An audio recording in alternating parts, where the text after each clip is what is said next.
me turn out the volume. Hey everybody, it's Monday. It's Always Bookin Comedy. We're getting started here. We got Eric Erlacher. Am I saying that right? Erlacher? Erlacher, yeah, that's fine. Erlacher. All right. Awesome. Good to have you here from Florida. Where are you based out of? Melbourne, Florida, just south of Cocoa Beach area. All right. A little bit of surfing that way, right? Oh Am yeah, I sweet correct? surf too. All right. Are you a surfer? Yeah, oh yeah. Heck Been doing yeah. it my whole life. Did you get out today? No, not today. The winds are pretty stiff out of the northeast, and it's about I think 50 degrees here today. So yeah, it wasn't looking too fun. Too chilly. All right. Sounds good. Eric, how did you get started in comedy? I got started in comedy about 2 years ago. My wife was out of town, and I went to a local comedy show, and I was like, "Oh, these guys aren't that good." Probably the same way many of us started, and thought I could do it better, and here I am. Absolutely. A couple years ago, where was that open mic? There's a little bar by our house called Key West Bar, and they had a showcase going on there that night. So I went up and had a couple drinks and watched those guys do their thing, and I was like, "Oh, I can do this." And then once you start doing it, how it is. You realize that those guys were actually honing their craft and working on their bits, and that there is a process to it. Yeah, for sure. Do you still tell any of those jokes from that first time? So that first time I went, I didn't go up. I just watched. Oh, okay. And that's kind of, I think there's an old expression that bad comedians, they're a good thing is they bring new comedians into the scene. Okay. If we all didn't see somebody that motivated us to think we could do it, none of us would be here. Right. But yeah, I went and I went to a open mic and watched an open mic one night, and then I was like, all right, I can do this. And then I came back the following week. So at this point, I was about 3 weeks in and went up and did my first set ever, and been hooked ever since. Heck yeah. Heck yeah. So did you do any jokes from that first set?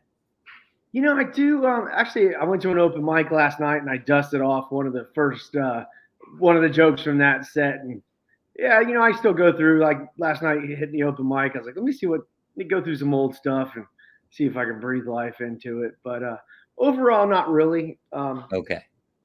Yeah. You found some better material since way better. Yeah. Okay. Well, if you could go back and talk to yourself way back then, would you give yourself any advice, any tips? I think probably advice that I probably should give myself daily is just enjoy the ride. It'll come. You get all caught up on this thing or that thing, or what shows your friends are doing or where they're going and what you're not doing, and just I think kind of enjoy the ride. It'll come. Okay, nice, good. It will. Do you talk about surfing at all on stage ever? I did a joke probably my first couple months about surfing, but not really. Professionally, I just kind of haven't really integrated it into my material. But professionally, I'm a firefighter paramedic, and it took me a little while to even kind of talk about that. I didn't want to blend the two, but now I kind of feel like it's part of my set. It's a large part of it, and it's real. It's me. It's once I realized being me and talking from my perspectives is what made me unique. I was more prone to get into the more personal stuff. Yeah, well, we'll get into this in a little bit. Crazy things that have happened during comedy, but you got any crazy paramedic stories? Oh man, I've been doing it for 23 years now, so it kind of it blends together, But I do one joke about someone putting an object where they shouldn't have put it. Okay. I'm sure you've seen that a few times. Yeah, it's crazy world out there. You have to drive them in the ambulance when that happens? Yeah, so I'm a firefighter paramedic, and where we're down here in Florida. So largely, most fire departments they have we're on the fire engine maybe one day, and then the next day we might be on the rescue truck. And if we're on the rescue, we'll take them to the hospital. Okay. And if you're on the fire truck, you just get some gasoline and go to work? So what'll happen is if someone calls 911, the fire truck and the rescue truck, ambulance Yeah. shows up, and then the paramedics drive them to the hospital, and then if you're on the fire truck, you go back to the fire station for the day. Okay. What's this just I don't know much about firefighting. Is there anything different in Florida other than other parts of the country with regards to firefighting? Like there's no Yeah, basements. I know that, right? yeah, there are some basements, but it's few and far between. But yeah, the structures are different. Like up north, like northeast, New York, Philly, they kind of call that area the Rust Belt. It's a lot of a lot of commercial, a lot of concrete block structures. They're built different. Those guys get a lot of frozen cold weather and different stuff. So yeah, there's a lot of different variabilities to the types of structures, and then old cities, they're prone to burn more than newer cities that have all the sprinkler laws and everything integrated in there. Yeah. The better technology. Yeah. Does the humidity affect fire at all? Humidity. Yeah. Yeah. So water, when water evaporates, like when turns to a gas, if you will, it evaporates at 1,200 times. So yeah, humidity can affect. Humidity would help suppress a fire, but not to the point of we really notice it. Okay. The only thing we notice is that it's hot and muggy out. It makes the gear brutal. Right. I can imagine. Holy cow. Wow, 20 plus years. That's wild. All right, let's talk a little bit about you get out on the road much? You do any road stuff outside of Melbourne? Yeah. So Florida, we're not like as lucky as some of the guys like Austin or New York who, have got everything kind of pretty compact. So those of us that are comics here in Florida, I'm based in kind of central Florida. I'm on the East Coast. So I'll go into Orlando for shows, up to New Smyrna Beach, up to Palm Coast, which is up by St. Augustine. Head over to the West Coast. Tampa's got a thriving scene over there. I'll go down to Jensen Beach, which is south of us, down towards West Palm. But yeah, we're always hitting something somewhere. Okay, nice. Any crazy road stories? Anything fun? I mean, maybe it's my age, not nothing too exciting. Okay. I try to get in and get my show and then get out. But you know what? There was one. When I first got into this, I went and did an open mic on a Wednesday night in Orlando, and here's a good life lesson. I was driving home, coming up over the bridge, and I got hit by a head-on driver. Oh my gosh. Yeah, so I was driving and I see these yellow lights coming at me. I remember they were yellow; they weren't like the bright halogen. And Yeah. I'm like, that's weird. That shouldn't be coming at me. And then by the time everything registered, I got into the right lane, and then it sideswiped my truck, and they kept going. But the takeaway from this was the highway patrol officer explained to me that when he became when he started working night times, his boss said, "Hey, never drive in the left lane at night because that's going to be the lane that the wrong way driver thinks is the correct. They're in the right lane." So sure enough, that was the case. I was in the left lane. So it's a 2-lane highway. Yes, sir. And then there was like a Arguably a median, full. and then Yeah. there were 2 on the other side. Yeah. Yeah. Okay. Well, it was a bridge, so there was only 2 lanes going east. And this person, just down where the bridge ends, they must have been heading north, and they took their first left, which put them in the wrong roadway. So they were going up over a bridge in the wrong direction. But yeah, so if you're driving at night, stay out of the left lane, stay in the right lane. That way, That's crazy. Do you know what happened to the other person? so they took off. They kept going. Like we found their bumper, but my guess is that they were probably drunk. Yeah, for sure. But yeah, that's kind of that weighs on my mind. Driving to shows far away and whatnot That's scary. Yeah. And Yeah. One Wow. of the jokes I tell, based on being a fireman is it's a true story. We say at work, nothing good happens after midnight.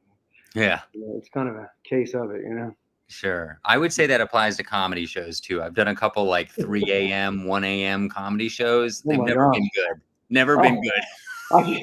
I've never even heard of one being that late, but that makes sense. Yeah, people Pretty seem like they'd bad. be too far gone. Pretty bad. The Yeah, audiences aren't really with it, if you will, yeah. uh, in my experience. Oh boy, that's crazy. Okay, so let's talk about show running a little bit. You got your own show. Tell us about it. Yeah, so I run the Moon Room down here in Melbourne. It's a three-story restaurant complex, if you will, called Pineapples. Their second floor is a music and entertainment venue. So we run it there on Tuesday nights. It's called the Moon Room. I inherited that room from Jimmy Moynihan, who moved to Austin to pursue his comedy career. I've been doing it maybe 6 months now, and yeah, Is that a it's a lot weekly of or a work. monthly? What's that? Is that a weekly or a monthly or what kind Yeah, of schedule is it it's on? a weekly show, and then I also run Beachside Retro up in Satellite Beach, which is a monthly show. And but yeah, it's definitely a lot more work than I ever gave those that book shows credit for. Yeah, tell us about some of that work. What surprised you, or what goes into running a weekly show? I went into it with the mindset that I can offset some of the problems by getting ahead of them. Like ideally, my plan was to have all the comics lined up for, let's say, tomorrow's show, have them lined up by Friday, all adjustments made by Monday along with the lineup, and then Tuesday, I don't have to do anything reference the show until I get there. Yeah. But that's not the case. Comics, they have variable schedules and things come up on their end, or somebody could be a best friend of mine and they know that, hey, if I message Eric on a Tuesday at 6:59, he doesn't like that, but they still do it. Like, hey Yeah. man, can I get on? Oh, jeez. It's a lot of little schedule changes, and I'm probably OCD on it. Like I like the roster. I like to do the lineup. I try to balance the energy and the experience of the comics, and I like to have the music that's good for the walk up songs. And I probably put a little too much emphasis into the organization of it, but the comics, they enjoy that. They like the structure of the show and that we run a good show. So So I did that show once. I was very Mhm. impressed. The room's Thank you. beautiful. It's a great room. So I got two questions for you. Well, I guess I know how you got the room. You got the room because you inherited it. Mhm. My second question is, how do you get so many audience members there? It was a great crowd. Oh, thank you very much. I'm meticulous about. I own a clothing company also, so I'm pretty versed in like advertising and marketing. And I a lot of guys that I've seen down here that'll run a show. It's I don't know how to say. They're content to run the show and make the money for the show, but they don't really invest into the advertising, and it shows. Yeah. And then part two of that is they usually don't keep the show for that long because the venues aren't happy. Yeah. But I've found it to be kind of a three-wheel bicycle. If and my number one wheel I try to keep inflated is the bar staff and the managers. If I can keep them happy, that's awesome. And I do that by running ads to bring people into the show. And then now I'm keeping the comics happy because I've got an audience. Bartenders are happy because they've got an audience. Yep. And then the patrons are happy because I'm able to get good comics that want to come out to the show. So Yeah. that's the three-wing bicycle. But advertising is key. You got to advertise. You got to reinvest into the show. And even if that comes out of your own weekly budget that you're paid, you've got to advertise to make Yeah. it good. So let's dig into that a little bit more. Some of the Mhm. lessons you've learned advertising, like what platforms are you advertising on? What are you using images or videos, and when are you starting the ads? Talk about that a little bit. Uh, those are very good questions. And it's kind of case dependent. I largely, actually, I'll run two ads. Like the show that we do at Beachside Retro, it's the first weekend of the month, a Friday or Saturday. But what I'll do for that one is largely that kind of draws out an older demographic, and older, I say maybe 35 to 55. So Okay. what I'll do for that show is I'll run 2 ads. I'll run one specific on Instagram, and I'll target like 21 to 35 in my age range. Hmm. And then I pick things like uh, I you can really meta target. So I'll put interest of, like, comedians' names, stand up comedy. I'll also look at what the industry is in the area. We got Florida Institute of Technology, so that's college kids. So I type that in there. I really try to draw from the area, and then the second ad I'll run, I'll do on Facebook, but I set that at like the 35 to 55 age range. Oh, interesting. So you do Instagram younger, Facebook Yeah, older. Facebook older. And then I mostly do still images, but sometimes I do run a visual ad just so people can get the aesthetic and the vibe of it realistically, you know. And what are you putting in those images? Are they pictures from previous shows? Are they pictures of upcoming comics or a logo? I do, being a fireman, I kind of have a unique schedule, so I got sometimes time on my hands, and I'll sit down. So I'll usually do 2 different types of ads. I'll do like a really catchy kind of artistic one, and it just says comedy showcase and has like a cool image, and then the details Saturday 8 o'clock, and then I'll also create one that shows the comics because they like to share that one, But I found that reality is no one knows any of us. No one knows Eric Erlacher or some of the locals out here. We're not Bill Burrs, Tom Segura's. So Right. I found that our images and who we are is kind of less of a draw than what the actual show and the vibe is. So, Right. but yeah, I'd create 2 different ads for each Okay. show.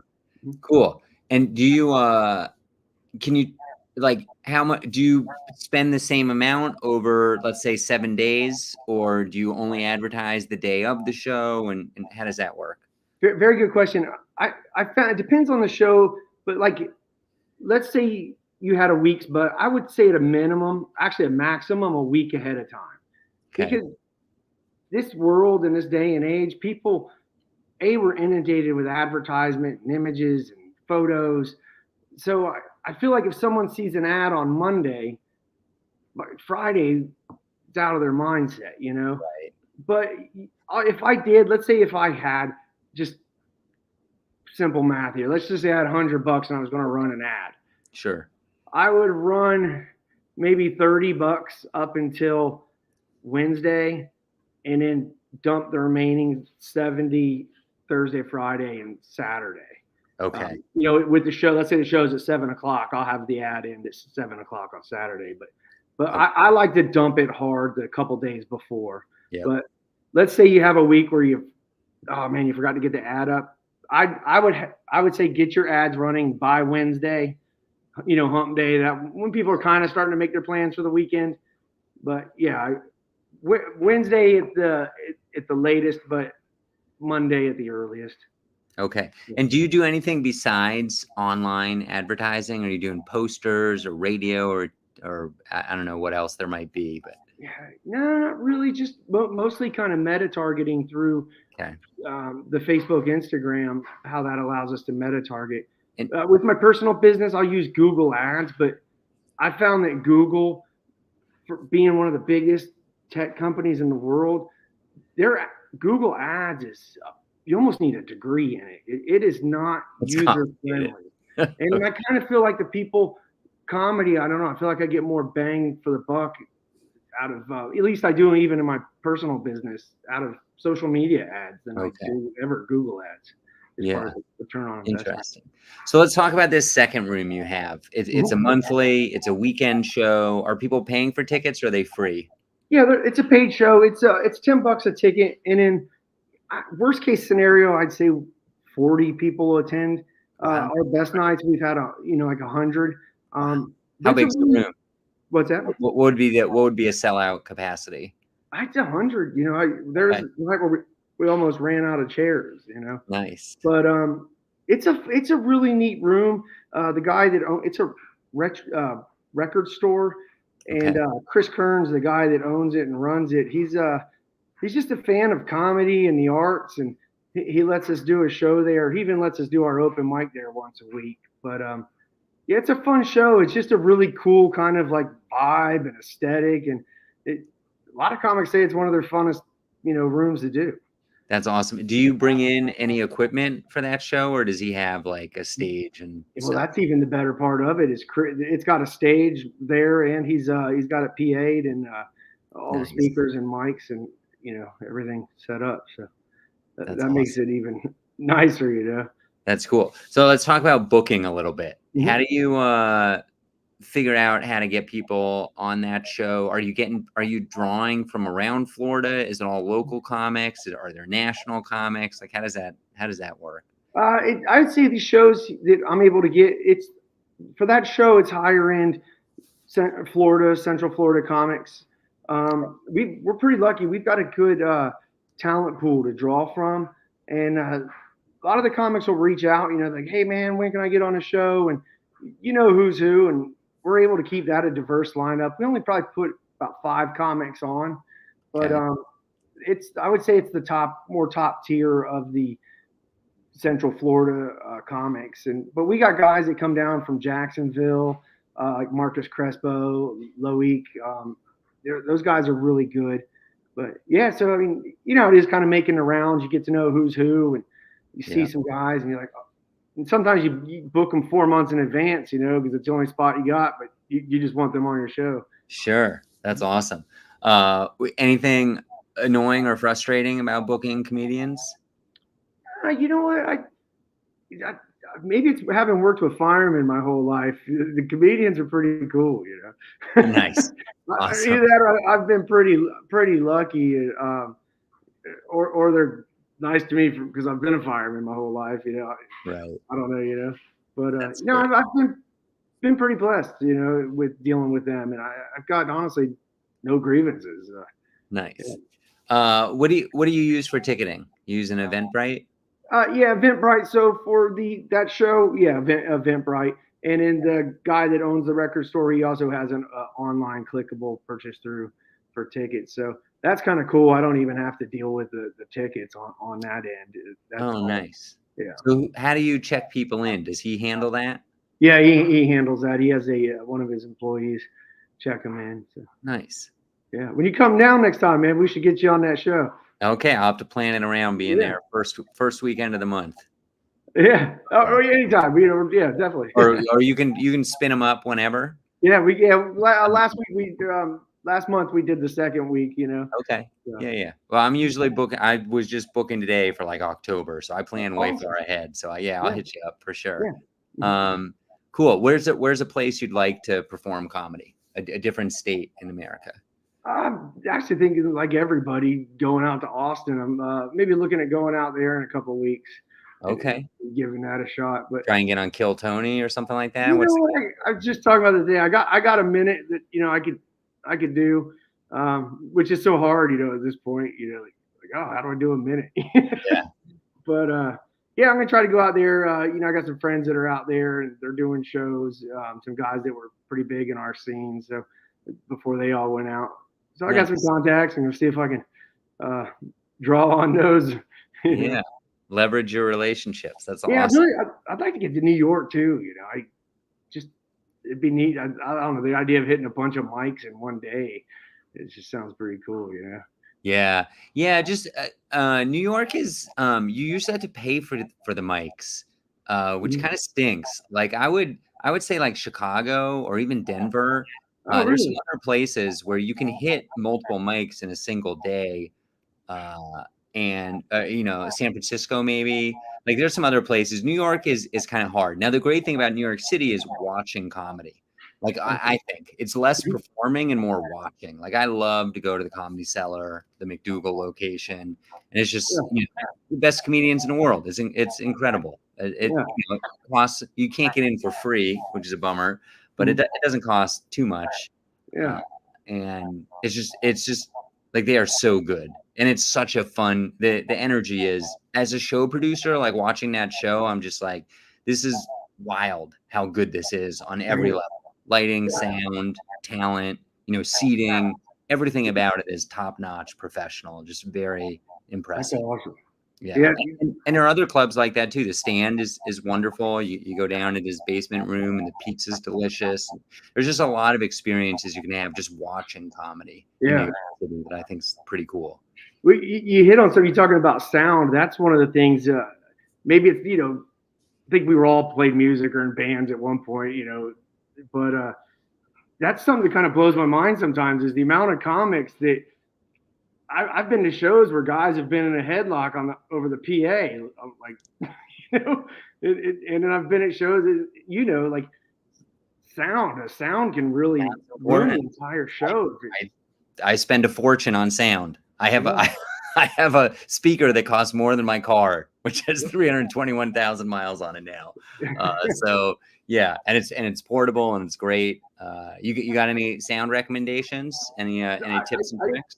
I've been lucky because the two rooms I deal with, the sound's Yeah, already taken care of. But I'll tell you, the one thing I do is I always carry an extra mic cord and a microphone in my car because that's so I've been at smart. shows where the mic has gone out or the cord's bad, and it's like, And then hold you're the on. hero. I was just talking about this. I think it was last week's episode with Scott Eason from Huntsville, Alabama. I went and did a show there, and for some reason I had driven all. This was shortly after I saw you. This was maybe the night after I did Moon Room with you. I went to Huntsville, Alabama, and showed up. And I, for the first time after being on the road for like 10 days, I pulled the XLR cable out. I was supposed to bring my own PA to this show. And the XLR cable was like this long. It was like I brought a short one. I don't know why. I just made a mistake. And Scott was at the show, and I was like, "Hey, does anybody have an XLR cable?" He's like, "Give me 2 minutes." He ran to his car. He had like the whole like Guitar Center in his car. Came back, and just an absolute hero. It was terrific. Yeah, dude, I felt bad that. So when you came, I think you were friends with Sareth. Is how. Yeah. And Surratt just shouted us out. Look at this. Oh man. Yeah, look at that. He's watching online, I think. Hey, Surratt.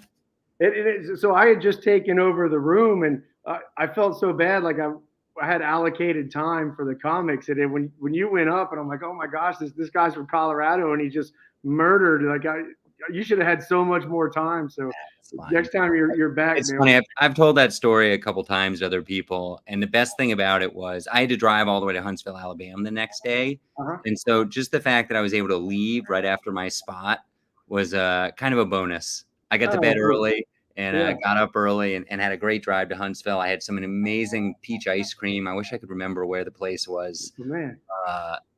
That somebody in Colorado recommended. It's called like Peach Park or Peach. It's all peach. Everything's peach, whatever it is. And it was really fun. All right, well, we got to start wrapping this up. So you got Moon Room. What's the other show called? It's called Beachside Retro Showcase. Okay. And then, we do that when either like the first or second week. It kind of depends on what we're up against as far as comics and whatnot. But we do that the first or second week of the month, each month, and it's a fun show too. And how do people find you online? So my Instagram is double E Comedy, _E. But I run Dirty Pelican Productions, and that's what I run these show under. So you can find that at dirtypelicanproductions.com or even on Instagram, Dirty Pelican Productions. Nice. Is it Dirty Pelican? Is just a pelican that's not clean, or does that mean something specific? No, it really didn't, man. I'm not wearing it now. Pelicans are just neat. They're nautical and they just hang out. Cool. They're big. They swallow fish whole. They're crazy. Yeah, so I just we'll just call them Dirty Pelican. So we got a cool little logo of a pelican with a microphone. And, That's great. And what's your clothing company? You want to shout that out? Yeah, it's Weedline Fishing Apparel. Okay. Yeah. Nice. So when you go offshore, there's a line. Usually the seaweed pushes together, it forms a weed line. So people get a kick out of the name. And if you're a fisherman and you see a weed line, you always get excited because it's gonna be holding a bunch of good fish. Nice. That's awesome. Well, Eric, I really appreciate your time and your expertise and knowledge. You know a lot about show running, just being a couple years in, and I hope you just keep having bigger and better shows as you go forward. And I hope to see you in Florida again soon. And hi to Sareth one last time. Any last thoughts? No, not really. But Mark, thanks for having me, and definitely give me a heads up when you know you're coming back down this way, and we'll get you up more time and build the show around you, man. You're hilarious. Oh, thanks so much. You got it, buddy. All All right, right, take so care, we're going brother. to say goodbye to everybody. Stick around for a second. Bye, everybody.